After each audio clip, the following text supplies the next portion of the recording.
ہر قسم کے روحانی جسمانی مسائل اور وظائف کے لیے پیر اقبال قریشی چینل کو سبسکرائب کریں۔ سورہ زمر جو آج تراویح کے اندر مکمل ہوئی ہے، زمر جو کہا جاتا ہے گروہ کو، لشکر کو، چونکہ اللہ رب العزت نے اس سورت کے اندر دو لشکروں کا، گروہوں کا ذکر کیا، وسیق الذین کفروا وسیق الذین اتقوا، دو گروہوں کا ذکر کیا، اس لیے اس کو زمر کہا جاتا ہے۔ ایک گروہ جنت میں جائے گا، ایک جہنم میں جائے گا۔ تو اس سورت کے اندر اللہ رب العزت نے بہت افادیت رکھی ہے کہ ایک آدمی کا امتحان ہو رہا ہے، اب ایک نے پاس ہونا ہے، ایک نے فیل ہونا ہے، تو اب وہ چاہ رہا ہے کہ میں پاس ہو جاؤں، تو سورہ زمر کو 11 دن تک روز ایک بار پڑھے اور دعا کرے، اللہ تعالیٰ اسے پاس ہونے والے گروہوں میں شامل کر دے گا۔ ایک بندے نے ایک انٹرویو دیا ہے، اب وہ چاہ رہا ہے کہ میں پاس ہو جاؤں، کامیاب ہو جاؤں۔ بعض لوگ فیل ہو جاتے ہیں، ریجیکٹ ہو جاتے ہیں، اور بعض کامیاب ہو جاتے ہیں، تو وہ 11 دن تک سورہ زمر کو ایک بار پڑھ کے دعا کرے تو یہ دو گروہوں میں سے کامیاب گروہ میں شامل ہو جائے گا۔ پھر اگر ایک آدمی ویزے کے لیے اپلائی کیا ہے، اب اس کا ویزا یا ریجیکٹ ہوگا، ریفیوز ہوگا، یا ہو جائے گا سلیکشن اس کی، اب وہ اس کے بعد اس کو 21 دن تک روزانہ سورہ زمر کو ایک بار پڑھ کے دعا کرے تو اللہ تبارک و تعالیٰ اسے کامیاب گروہ میں شامل فرما دے گا۔ چونکہ اللہ نے اس کے اندر خود جو ہے دو گروہوں کو الگ کر دیا کہ ایک گروہ سیدھا دوزخ میں جا رہا ہے اور ایک جنت میں جا رہا ہے، تو سورہ زمر کو اللہ رب العزت نے خاص طور پہ اس طبقے کے لیے جس کو زوال آ چکا ہے عروج کے بعد، غربت آ چکی ہے پیسہ بہت زیادہ ہونے کے بعد، اب وہ دوبارہ تنزل کی طرف چلا گیا، تو وہ سورہ زمر کو 1 مہینے تک روز پڑھ کے رات کو دعا کرے، اللہ تعالیٰ اسے واپس جو ہے عہدہ، اس کا عروج اور اس کی دولت اللہ لٹائے گا اور منصب دوبارہ اس کو مل جائے گا۔ تو سورہ زمر کو اللہ تعالیٰ نے بہت ہی فیوزات برکات کا حامل بنایا ہے، اور اس کے اندر جو ہے شروع کے اندر جو آیات ہیں، جو لوگ شرک کے اندر مبتلا ہیں، جو لوگ باطل نظریات اور عقائد کے اندر مبتلا ہیں، اگر اس کی شروع کی 2 آیتوں کو جو ہے 3 آیتوں کو وہ پانی پہ دم کر کے 11 بار روز پئیں تو اللہ تعالیٰ ان کے دل سے شرک اور جو غلط رسومات ہیں، بدعات ہیں اور غلط چیزوں کی طرف گامزن ہیں، اللہ وہ چیزیں ان کے دل سے ان کی نفرت پیدا کر دے گا۔ اور چونکہ مشرکین مکہ ایک بات کہتے تھے کہ ہم زمین پر جتنے حاجت روا بنائے ہوئے ہیں یہ ہمارے لیے اللہ کے بعد ہیں، اللہ پہلے ہے آسمان والا، جس کی تبلیغ حضرت محمد صلی اللہ علیہ وسلم کرتے ہیں، تو اس لیے آپ یہ نہ کہیں ہم اور تم ایک ہی ہیں، ہم آسمان والے کے ساتھ ان کو الا لیقربونا الی اللہ زلفیٰ، ہم ان کو اللہ کے قرب کا ذریعہ سمجھتے ہیں کہ ان کی بات اللہ ٹالتا نہیں، اور ہمیں سیڑھی بنا کر ان کو اللہ تک پہنچنے کا ذریعہ بن جاتے ہیں۔ یہی بات ایک مسلم کہتا ہے کہ قبر والے اللہ تک ہماری فریاد پہنچاتے ہیں، قبر والے ہمیں اللہ تک پہنچنے کا ذریعہ بنتے ہیں، ہماری اللہ سنتا نہیں، ان کی بات کو رد نہیں کرتا۔ تو یہ بات اللہ تعالیٰ نے اس کے اندر رد کر کے بتایا کہ یہ عقیدہ مشرکین کا ہے، یہ مومنین کا نہیں ہو سکتا۔ پھر اس کے بعد جو ہے اس کے اندر اللہ رب العزت نے جب یہ 24واں پارہ شروع ہوتا ہے تو اس کے آغاز ہی میں الیس اللہ بکاف عبدا، یہ اتنی مضبوط آیت ہے کہ اگر اس کا صحیح ادراک ہو جائے، مومن کو صحیح پتہ چل جائے کہ اس کی تاثیر کیا ہے، تو لوگ اس کے ذریعے اپنی دنیا کی ہر حاجت اللہ سے پوری کروائیں۔ اس میں اللہ تعالیٰ جو ہے خود کہتا ہے بطور شکوہ، الیس اللہ بکاف عبدا، کیا بندو میں تمہارے لیے کافی نہیں ہوں کہ تم جا کے اوروں کے دروں پہ پھرتے ہو، کسی اور سے مانگتے ہو؟ خود حدیث قدسی میں ہے، من لم یرض بقضائی ولم یشکر علی نعمائی ولم یصبر علی بلائی فلیتخذ الہا سوائی۔ اللہ فرماتے ہیں شکوے کے طور پہ کہ جو بندہ میری تقدیر پہ راضی نہیں ہے، میری نعمتوں پہ شاکر نہیں ہے، میری مصائب دینے پہ صابر نہیں ہے، فَلْيَتَّخِذْ إِلَٰهًا سِوَائِي، وہ میرا در چھوڑ دے، کسی اور کو خدا بنا لے۔ کوئی خدا ہے نہیں، کوئی در ہے نہیں۔ جب یہ ساری چیزیں سامنے رکھ کے بندہ اس آیت کو الیس اللہ بکاف عبدا، اس کو 313 بار پڑھ کے 11 دن جو حاجت کے لیے دعا کرے گا، اللہ اس کے لیے دروازے کھول دے گا، اللہ اس کے لیے سہولتیں فراہم کر دے گا۔ یہ بہت طاقتور اللہ کے خزانے سے خاص طور پہ رزق کے لیے یہ تیر بہدف ہے۔ ایک آدمی کاروبار والی جگہ پہ روزانہ جاتے ہی اس کو پڑھے اور دعا کرے، 313 نہ پڑھے، 111 پڑھ لے یا 70 بار پڑھ لے، لیکن ڈیلی پڑھے، اللہ سے بندہ مانگے گا میرے لیے اللہ کافی ہے۔ یہ آیت کا ظاہری مطلب یہی بنتا ہے، باطنی بھی، کہ انسان اللہ کے علاوہ کسی پہ یقین جو ہے حقیقی نہ رکھے۔ پھر اس کے بعد آپ دیکھیے کہ اس کے اندر جو ہے دوسرے رکوع کے اندر جو آیت ہے، دوسرے رکوع کے اندر وہ اللہ یتوفی الانفس حین موتها والتی لم تمت فی منامها فیمسک التی قضا علیہ الموت ویرسل الاخری الی۔ اب آپ دیکھیے یہاں یہ دوسرے رکوع کی پہلی آیت ہے، یہ شاہ عبد القادر بن شاہ ولی اللہ محدث دہلوی رحمۃ اللہ علیہ نے اس کی تشریح میں واضح لکھا کہ انسان کے جسم میں دو روحیں ہوتی ہیں، ایک سوتے ہی نکل جاتی ہے اور ایک اندر رہتی ہے، جو گھومتی ہے وہ خواب میں چیزیں آتی ہیں، یہ انسان کی ایک روح ہے جو باہر چلی جاتی ہے۔ جب موت آنی ہوتی ہے اللہ اس کو وہیں روک لیتا ہے اور وہ بندہ نیند کی حالت میں موت کی آغوش میں چلا جاتا ہے۔ جب وہ اندر آتی ہے تو بندہ ہڑبڑا کے اٹھتا ہے، یہ موت سے بچ گیا، اس لیے فرمایا النوم اخت الموت، اور اس لیے ہم دعا پڑھتے ہیں اللہم بسمک اموت و احیا الحمدللہ الذی احیانا بعد ما اماتنا و الیہ النشور، یعنی اللہ تو نے ہمیں موت دے کر پھر زندہ کر دیا۔ نیند بھی موت کی ایک قسم ہے، جو نیند میں ڈرتا ہو، جو نیند میں بے قرار رہتا ہو، جس کو نیند نہ آتی ہو، جو نیند میں جو ہے کم خوابی کا شکار ہو یا بد خوابی کا شکار ہو، جیسے لوگوں کو نیند میں جو ہے ناپاکی آ جاتی ہے، تو یہ ساری چیزوں کے لیے اس آیت کو تیر بہدف شاہ ولی اللہ محدث دہلوی رحمۃ اللہ علیہ خاندان فرمایا کرتا تھا۔ اور آپ فرماتے ہیں کہ یہ بندہ سوتے ہوئے 3 بار اس کو پڑھ کے آیت کو دوسرے رکوع کی 24ویں پارے کی سورہ زمر کی یہ آیت اپنے سینے پہ پھونک دے، اللہ اس کو نیند بھی لائے گا، اور 1 گلاس پانی پہ دم کر کے پی لے تو اور اچھا ہو جائے گا، اور اللہ بد خوابی سے اور کم خوابی سے بھی اللہ اسے نجات عطا فرما دیں گے۔ اور پھر اس کے بعد تیسرا رکوع شروع ہوا، تیسرا جو چوتھے پارے کا تیسرا رکوع، اس کے پہلی آیت میں اللہ رب العزت نے فرمایا یا عبادی الذین اسرفوا علی انفسہم لا تقنطوا من رحمت اللہ ان اللہ یغفر الذنوب جميعا۔ ان اللہ نے چوٹ لگا دی کہ اس میں شک ہی نہیں کہ اللہ تمہارے سارے گناہ معاف کر دے گا۔ جس نے گناہ کر کر کے اپنے آپ کو گناہوں کے اندر اسرفوا علی انفسہم اپنے آپ کو گناہوں میں دھنسا دیا، لیکن ایک بار کہے استغفر اللہ، اللہ کہتے ہیں لا تقنطوا من رحمت اللہ، میری رحمت سے نا امید نہ ہونا، ایک بار استغفار کرنے سے تمہارے سارے گناہ معاف ہو جائیں گے۔ اب آپ یہ دیکھیے کہ لا تقنطوا من رحمت اللہ، جب بندہ دعا کرتا ہے، کوئی دعا کرے، کوئی گناہ ہو جائے، ہر بندے سے گناہ ہوتا ہے، گناہ ہو تو وہ اس کے بعد 11 بار پڑھے لا تقنطوا من رحمت اللہ، لا تقنطوا من رحمت اللہ، لا تقنطوا من رحمت اللہ، اور اس کے بعد دعا کرے ان اللہ یغفر الذنوب جميعا، اللہ کہتا ہے میں یقیناً یہ بات کہہ رہا ہوں کہ میں تمہارے سارے گناہ معاف کر دوں گا۔ جمیعا، بندے معاف نہیں کرتے، او جی یہ تو وہ تھا، یہ تو ایسا تھا، یہ بات بندے کرتے ہیں، اللہ تو سارے گناہوں کو معاف کر دیتا ہے۔ تو یہ اللہ نے یہاں فرمایا لہو مقالید السماوات والارض والذین کفروا بآیات اللہ اولئک هم الخاسرون، یہ اتنی بہترین آیت ہے اسی رکوع کی، تیسرے رکوع کی لاسٹ آیت ہے اور 24واں پارہ ہے۔ فرمایا کہ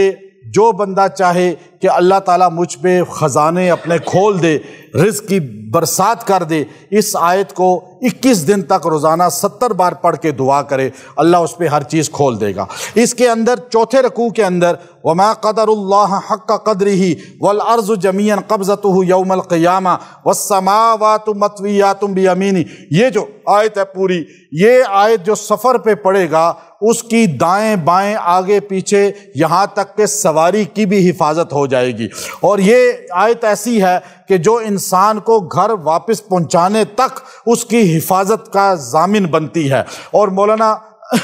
سعید احمد خان صاحب رحمۃ اللہ علیہ جو رائیونڈ کے بڑے بزرگوں میں سے تھے، وہ فرمایا کرتے تھے کہ یہ دعا اپنا زندگی کا جز بنا لو، سفر میں تمہیں گھر پہنچنے تک اللہ اپنی حفاظت میں رکھے گا۔ بلکہ ایک ان کے خادم مجھے بتانے لگے کہ حضرت کی گاڑی کی بریک فیل ہو گئی۔ میں نے کہا حضرت یہ صحرا میں ہم جا رہے ہیں اور یہاں پر تو کوئی چیز نظر نہیں آتی، تو آپ نے فرمایا کیا ہوا ہے؟ کہا بریک فیل ہو گئی ہے۔ کہا ایسا کرو کوئی درخت نظر آئے تو ٹکر مار دو۔ میں نے کہا یہ حضرت کیا فرما رہے ہیں؟ میں نے وہ پڑھنے میں مشغول ہو گئے دعا، پھر تو میں نے جب دیکھا کوئی سبیل نہیں، میں نے ایک درخت کو، صحرا میں ایک چھوٹا سا درخت نظر آیا، میں نے اسی کو ٹکر مار دی، اور جیسے ہی ٹکر لگی تو گاڑی ایسے رک گئی جیسے کسی نے روک دیا ہو، بریک لگ گئی ہو جیسے۔ تو فرمایا بھائی یہ دعا پڑھنے والا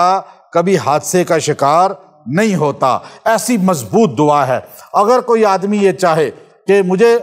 لوگوں کے شر سے اللہ بچا لے، تو سورہ زمر کے آخری رکوع کی پہلی آیت وَسِيقَ الَّذِينَ كَفَرُوا إِلَىٰ جَهَنَّمَ زُمَرًا، پوری آیت کو 7 بار پڑھ کے دعا کرے، اللہ تعالیٰ لوگوں کے شر سے، فتنوں سے بچا لے گا۔ اگر کسی کے ساتھ تعلق قائم کرنا چاہے، اچھے دوست بنانا چاہے، اور لوگ اس کے ساتھ متوجہ نہ ہوں، اس کے ساتھ دوستی تعلق نہ بناتے ہوں، اسے اپنے ساتھ نہ جوڑتے ہوں، تو وہ وَسِيقَ الَّذِينَ اتَّقَوْا جو ہے، یہ جو آیت ہے، اس آیت کو 7 بار پڑھ کے دعا کر کے ان کو کھلائے پلائے یا ان کی مجلس میں جائے، چند دن یہ کرے گا، اللہ تعالیٰ ان لوگوں کو اس کی طرف راغب کر دیں گے۔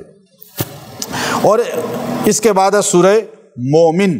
سورہ مومن یہ قرآن پاک کی بڑی بہترین سورت ہے، یہ ایمان کے ظاہر کرنے کو بیان کرتی ہے، یہ اپنے عقیدے کو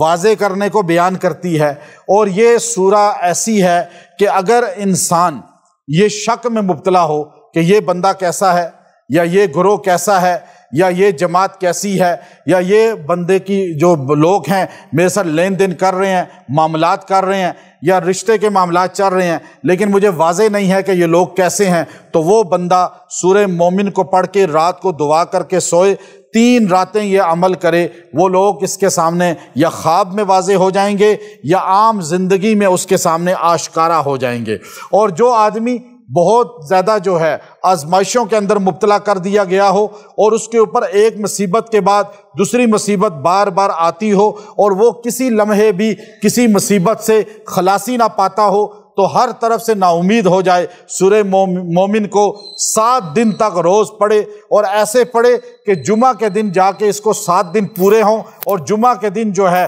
پھر یہ پڑھنے کے بعد جمعے کا غسل کرے اور دعا کرے، اللہ تعالیٰ اسے ساری مصائب اور پریشانیوں سے چھٹکارا عطا فرما دیں گے۔ اور سورہ مومن کے اندر اللہ نے 2 چیزیں رکھی ہیں، ایک اس کے شروع کی آیات ہیں غافر الذنب وقابل التوب شدید العقاب ذی الطول لا الہ الا ہو الیہ المصیر۔ یہ جو آیت ہے، اگر کوئی بٹک گیا ہو، شراب کا عادی ہو گیا ہو، گمراہ ہو گیا ہو، بٹک گیا ہو، کسی بھی اچھے رستے پہ نہ ہو، ہر غلط کام میں پڑ چکا ہو، مرد ہو یا عورت ہو، یہ آیت کریمہ 33 بار 33 ٹائم پڑھ کے اس کو کھلائی پلائی جائے، اور لکھ کر جو ہے اس کی کسی یا جیب میں یا بازو پہ یا گلے پہ یا رکھ دی جائے، یا اس کے والیٹ میں رکھ دی جائے۔ یہ آیت کریمہ، یہ جو لکھنے کا عمل ہے، یہ ہم نے عمر بن خطاب رضی اللہ تعالی عنہ سے لیا، کہ آپ کو پتہ چلا کہ ان کا ایک گورنر جو ہے وہ شراب نوشی کا عادی ہے، تو آپ نے اس کو کوئی بات نہیں کی، گرفتاری نہیں کرائی، بلکہ پہلے اس کو تبلیغ کی، پہلے اس کو سمجھانے کا انداز اختیار کیا۔ آپ نے خط لکھا، تعویذ لکھا گویا کہ، اور آپ نے اس تعویذ میں اور کچھ نہیں لکھا، آپ نے لکھا غافر الذنب وقابل التوب شدید العقاب ذی الطول لا الہ الا ہو الیہ المصیر۔ اسے دھمکی ایسے انداز میں دی، اللہ کہتا ہے جو غفلت سے گناہ کرتے ہیں اور پھر توبہ بھی کرتے ہیں، پہلے آ جائیں توبہ کریں، اگر توبہ نہیں کرتے تو پھر ان کو رسی ڈھیلی کر دی جاتی ہے، اور جب ڈھیلی رسی ہوتی ہے تو پھر اللہ کی سخت پکڑ آتی ہے، تو اب تمہارے پاس موقع ہے لا الہ الا ہو، کہ اللہ کی مان لو، الیہ المصیر، آج نہیں تو کل اس کے پاس جانا ہے۔ یہ ایسے الفاظ ہیں کہ عمر بن خطاب رضی اللہ تعالی عنہ نے لکھ کر اپنے اس بندے کو بھیجے، گورنر کو بھیجے، اور اس گورنر کو خالی اتنا لکھا، جب یہ اس کے پاس پہنچا تو اس نے رونا شروع کر دیا، اس نے کہا ہاں ہاں یہ وقت ہے میرے لیے کہ میں یہ توبہ کر لوں، اور اس نے سب چیزوں کو چھوڑ دیا۔ تو یہ بڑی مجرب آیت ہے۔ اور پھر اس کے بعد آپ دیکھیے کہ اس کے اندر ایک بندے کا ذکر ہے، اور وہ بندہ ہے وقال رجل مؤمن من آل فرعون یکتم ایمانہ اتقتلون رجلا ان یقول ربی اللہ۔ یہ جو آیت ہے کہ ایک بندہ فرعون کے دربار میں تھا جس کو مومن کہا جاتا ہے، جس کا نام کسی کو نہیں پتا، لیکن اتنا پتا ہے کہ یہ مومن ہے۔ اس مومن کہنے کی وجہ سے اس کا لقب ہی مومن پڑ گیا۔ اب لوگ کہتے ہیں، بعض لوگ کہتے ہیں کتمان کرنا، عقیدے کو چھپانا، اپنی سوچ اپنے مسلک کو چھپا کے چلنا، یہ اہل سنت والجماعت کا طریقہ نہیں ہے۔ ہمارے نزدیک عقیدہ چھپانا، مسلک چھپانا، اپنی جو ہے سوچ و فکر کو، جو ہمارا بنیادی عقیدہ ہے توحید کا، رسالت کا، وہ چھپا لینا یہ شرعاً جائز نہیں ہے۔ آپ برملا اپنے عقیدے کا اظہار کریں۔ جو مسلک، جو مذہب چھپانے کا دین سمجھتا ہے، وہ اس کو دلیل پکڑتے ہیں، لیکن ان کو نہیں پتا یہاں اللہ نے اس کی جو تعریف کی ہے اس وقت تک نہیں کی جب تک اس نے ایمان کو چھپا کے رکھا۔ اور جب اس کو پتا چلا کہ فرعون حضرت موسیٰ کو، حضرت ہارون کو قتل کرنا چاہتا ہے، تو اس نے اپنے ایمان کو ظاہر کر دیا۔ قرآن کہتا ہے وقال رجل مؤمن من آل فرعون یکتم ایمانہ، کہ جب ایک ایمان چھپانے والے مومن نے، مرد نے کہا اتقتلون رجلا، تم کیوں قتل کرتے ہو ایسے بندے کو جو تمہیں کہتا ہے اللہ کی طرف آؤ؟ تو پتہ چلا جب تک چھپایا تھا اللہ نے تعریف نہیں کی، جب اظہار کر دیا تو اللہ نے تعریف کر دی۔ تو ایمان چھپانے کی چیز نہیں ہے، ایمان بیان کرنے کی چیز ہے، اسلام بیان کرنے کی چیز ہے۔ چھپانا اہل سنت کا دین یا مسلک نہیں ہے، یہ ہمارا عقیدہ نہیں ہے۔ اور پھر اس کے بعد قبر کے عذاب کا ذکر کیا، النار یعرضون علیہا غدوا وعشیا۔ یہاں سے مفسرین لکھتے ہیں کہ قبر کے عذاب پہ دلائل ملتے ہیں کہ فرعون پر، اس کے لشکریوں پہ ڈوبنے کے بعد صبح و شام آگ پیش کی جاتی ہے۔ اور یہ آگ کہاں پیش ہوتی ہے؟ وہ تو سمندر میں غرق ہوئے، لیکن جہاں غرق ہوں گے قبر وہی جگہ ہوگی۔ قبر یہ گڑھا نہیں ہے، بلکہ قبر جو ہے ایک برزخی نظام ہے جس کو اللہ رب العزت بیان فرماتے ہیں کہ وہاں آگ ان پر پیش کی جاتی ہے۔ پھر دوزخ والوں کا احوال ذکر کیا اسی سے اگلی آیت میں، فرمایا کہ دوزخ والے کہیں گے وقال الملک لخزنۃ جہنم، وہ مالک سے کہیں گے یا مالک یا مالک، دوزخ میں وہ جلیں گے جب بہت سزا پائیں گے تو وہ اس وقت کہیں گے یا مالک لیقضی علینا ربک، آپ اللہ سے ہماری سفارش کر دیں، اللہ ہم پہ عذاب ختم کر دے۔ تو وہ اس وقت کہے گا، وہ اس جگہ اللہ نے بتایا اولم تک تأتیکم رسلکم بالبینات، کیا تمہارے پاس رسول نہیں آئے تھے، سمجھانے والے نہیں آئے تھے؟ یاد رکھیے گا یہ جتنے لوگ سمجھانے والے ہیں، تبلیغ کرنے والے ہیں، دعوت پہنچانے والے ہیں، یہ اس آیت کے مصداق ہیں۔ فرشتے کہیں گے بتاؤ قیامت کی صبح تک، اب یہ آیت کیا بتاتی ہے؟ اولم تک تأتیکم رسلکم بالبینات۔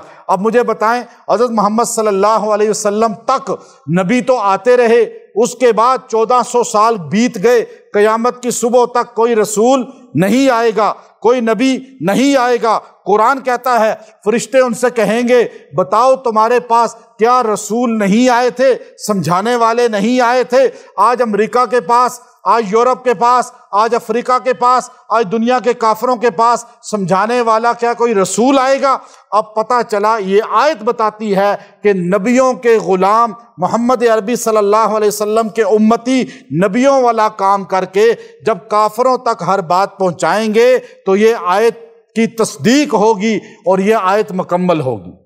اور آج مسلمان یہ کام کر ہی نہیں رہا، تو آج دین پہنچانا ہماری ذمہ داری ہے۔ تو وہ کہیں گے بلا، قالو بلا، تو وہ کہیں گے فدعو، پھر پکارو، چیخو، انکم ماکثون، تم یہیں پر اب پڑے رہو گے، اخسؤوا فیہا ولا تکلمون۔ پھر کہیں گے نہیں، خاموش ہو جاؤ، ہم سے بات بھی نہ کرو۔ فرشتے ان کو ڈانٹ دیں گے، اللہ پھر کہے گا اخسؤوا فیہا ولا تکلمون، میرے سے کلام نہ کرو، مجھے مانگو نہیں مجھ سے۔ پھر اللہ نے اس کے اندر 5ویں رکوع کے بعد 6ٹھے رکوع میں ایک آیت اتاری ہے، وہ آیت نظر بد کا علاج ہے، نظر بد کا علاج۔ اور جو ہے نا وہ آیت کریمہ جو ہے کوئی بھی نظر بد ہو وہ اس سے ختم ہوتی ہے۔ پھر ایک آیت اگلی میں بتایا وقال ربکم ادعونی استجب لکم، اور اس میں بتایا کہ تم وقال ربکم، تمہارا رب تمہیں کہتا ہے ادعونی، مجھ سے پکارو، مجھے پکارو، استجب لکم، میں تمہاری فریاد سنوں گا۔ اور یہ اس کے بعد 6ٹھی آیت کے اندر جو هو الذی خلقکم من تراب ثم من نطفۃ، یہ پوری آیت جو ہے یہ 7 بار روزانہ دم کر کے عورت پیے، جس کی اولاد نہ ہوتی ہو اللہ تعالیٰ اسے اولاد عطا فرماتے ہیں۔ یہ سورہ مومن کی وہ صفات ہیں، وہ سورہ مومن کی خصلت ہے جو اللہ رب العزت نے رکھی ہے۔ اللہ تعالیٰ ہمیں عمل کی توفیق عطا فرمائے۔ وآخر دعوانا ان الحمد للہ رب